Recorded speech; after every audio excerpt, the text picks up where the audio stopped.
get ready for the hardest video I've had to make so far.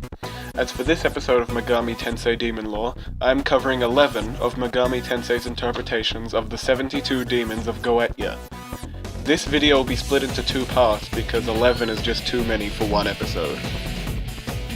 Before anything else, I'll explain exactly what Goetia is. Goetia is the practice of conjuring demons described in the Lesser Key of Solomon, which is a grimoire from the 17th century. Within its first section is the Ars Goetia.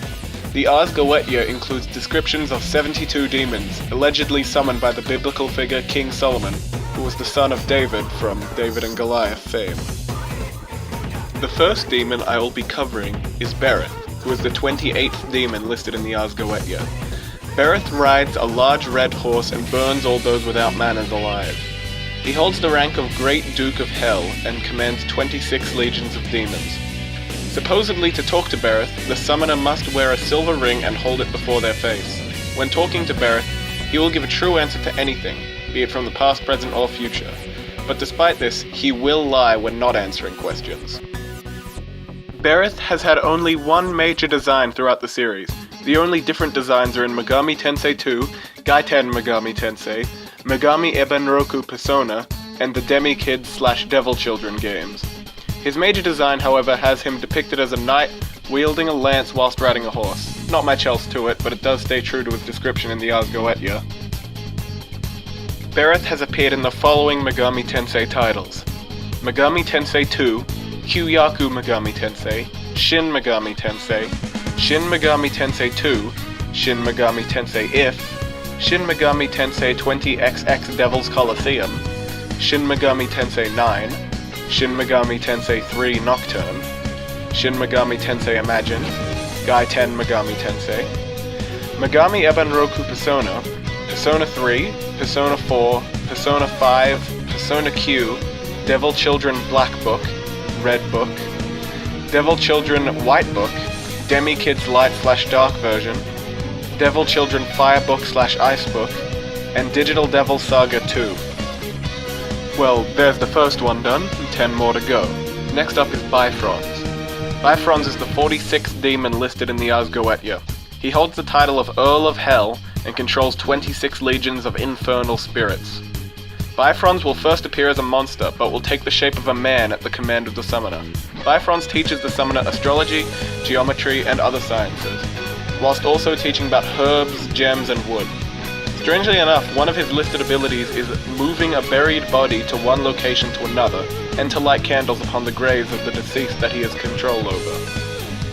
Bifron's name actually comes from the Roman god Janus, whose alternate name was Bifrons.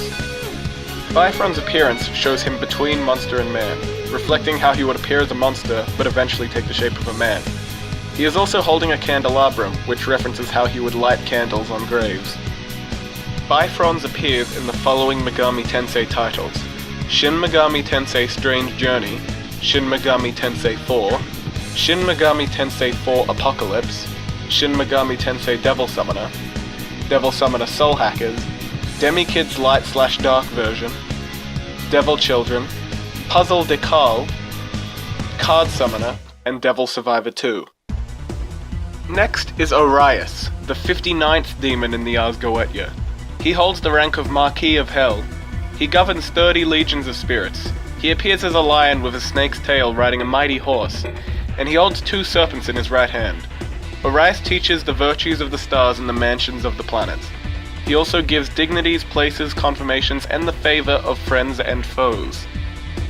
Somehow, despite being the first boss in both Shin Megami Tensei and Shin Megami Tensei Strange Journey, Orobas has never had a 3D model.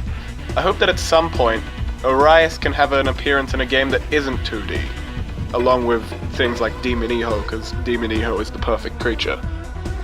Orobas has had 2 major designs, one originating from Shin Megami Tensei, which is basically a straight depiction of his description, just without the snake tail, and another from Shin Megami Tensei Strange Journey, which depicts him as having snakes for arms and a larger snake as the tail for his horse. Orobas has appeared in Megami Tensei, Kyu-Yaku Megami Tensei, Shin Megami Tensei, Shin Megami Tensei Strange Journey, Shin Megami Tensei 4, Shin Megami Tensei 4 Apocalypse, Last Bible 3, Margin Tensei, and Gaiten Megami Tensei. The fourth demon is Forneus. Forneus is the 30th demon listed in the Ars Goetia. He is a great Marquis of Hell who has 29 legions under his command, which are partly comprised of the orders of angels and thrones.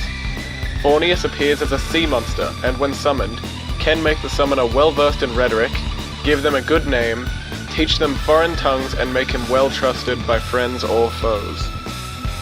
Forneus has had two very similar major designs, one originating from Shin Megami Tensei, which is basically just a monstrous manta ray. The other design originates from Shin Megami Tensei 3 Nocturne, which keeps his design as a manta ray, but also adds a human body partially merged with his body. Atop the head of this body is a small crown or possibly tiara. This design also adds blue splotches across his whole body. According to Kazuma Kaneko, the reason Forneus is a manta ray is because manta rays are sometimes known as the devil fish. Forneus has appeared in Megami Tensei 2, Kyu-Yaku Megami Tensei, Shin Megami Tensei, Shin Megami Tensei If, Shin Megami Tensei 20XX, Shin Megami Tensei 9, Shin Megami Tensei 3 Nocturne, Shin Megami Tensei Imagine, the 3DS remake of Devil Summoner Soul Hackers, Last Bible 3, Margin Tensei, Gaiten Megami Tensei, Persona 3, Persona 4, and Digital Devil Saga Avatar Tuner. For the fifth and final demon of Part 1, we have potentially the most well-known Goetic demon, Orobas. Orobas is the 55th demon in the Ars Goetia. He is a prince of hell who commands 20 legions of spirits. He gives his summoners perfect information about the past, present, or future. He bestows honors, reconciles with foes, and protects the summoner from being tempted by other demons. Orobas is unique in that he would never lie to anyone, human or demon. Due to his ability to see into the future, there exists a joke in Devil Survivor 2, where if you fuse an Orobas, he will say, "I can see the truth, so I already know the outcome of this fusion." According to his description in the Ars Goetia, Orobas appears as a horse that changes into a man when commanded to by the summoner. In all of his appearances in Megami Tensei, and this early woodcut image of him drawn by Colin Duplancy, Orobas is depicted as half man and half horse. This is probably because both Kazuma Kaneko and Colin Duplancy realized that the best way to show that he can take the form of either a horse or man in one image is to have him be mid-transformation. The same thing can be said about the earlier Bifrons, and another demon that I'll talk about in Part 2. Orobas appears in Megami Tensei 2, Kyu-Yaku Megami Tensei, Shin Megami Tensei, Shin Megami Tensei Imagine, Last Bible 2, Last Bible 3, Last Bible Special, Margin Tensei, Gaiten Megami Tensei, Persona 3, Persona 4, Persona 5, Persona Q, Digital Devil Saga 2, Devil Survivor 2, and he also appears in the game Groove on Fight, which is a fighting game, with the only connections to Megami Tensei being the character Bristol D, who is able to summon a few Megami Tensei demons. This is the end of the video, but I thought I'd take a little bit of time to announce a few upcoming episodes.